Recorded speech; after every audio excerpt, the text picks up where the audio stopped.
to remember our association with Jim. My association, friendship, long-lasting friendship started in 1960. We were both third year electrical engineering, sitting by coincidence side by side. And he took the initiative. He asked me, "How are you?" I said, "Fine." My English was not that good, but still he understood. And he asked me, "Where do you live?" I said, "In Jasper Place." "How do you come and go to university every day?" I said, "I take a bus." He knew I was a foreign student,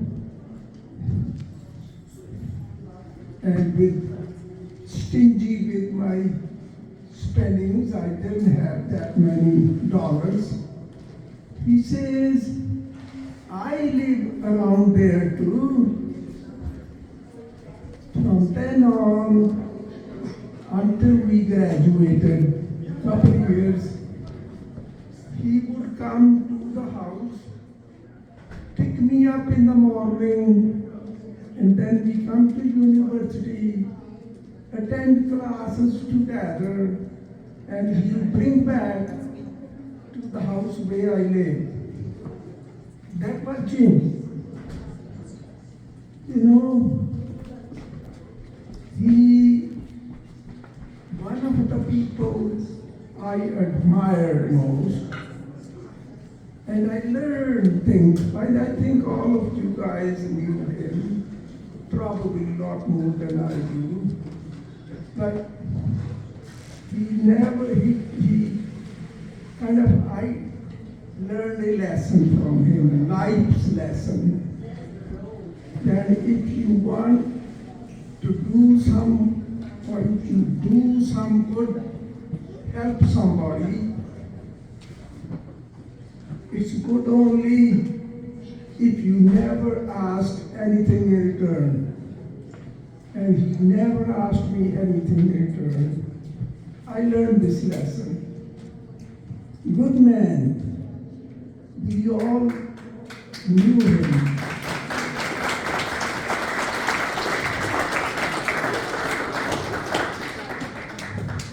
We came to visit him, I think it was 1968 or 69 sometime. I didn't recognize Cindy when I came in. She's grown up so much. When I saw her, she was this big. And after I came back, the gurus told me that was Cindy. Very nice treatment we got that time when we visited them. I vividly remember Rona. We had a little boy. We stayed overnight. Next day, Rona, those grocery bags, at that time we used to get from the stores. Then before we left, she filled with baby clothes. I think they belong to Cindy. Baby clothes, use one. She says, "Sam, you don't need these anymore. You can use them." Growing up my family. And such was kind of nice attitude, loving attitude, Rona. Even though I moved from Edmonton to Saskatchewan and all over the place, but I always knew when and where Jim is. He always knew where I am. I worked with UN. I was in Malaysia, Singapore, all over the place, came back again. I tell you another kind of a funny story.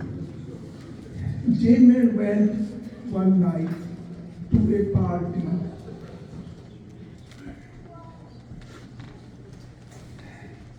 And young boys,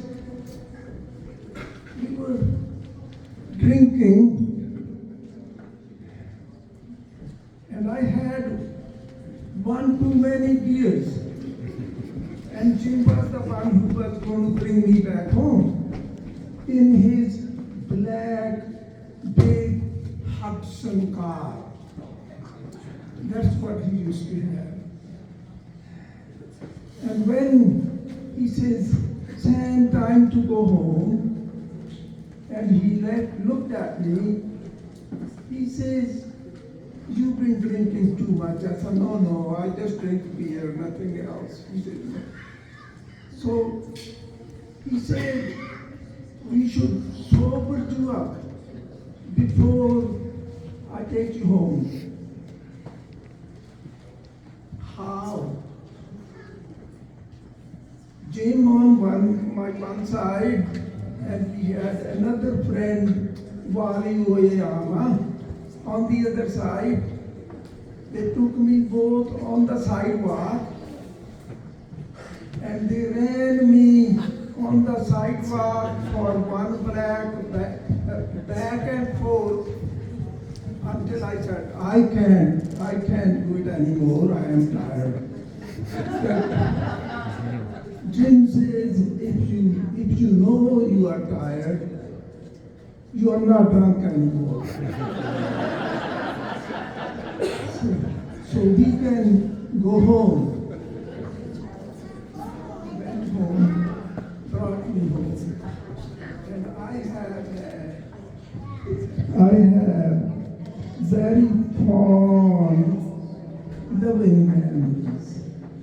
I always remember Jim, one of the nicest guys I met. Greetings to you all.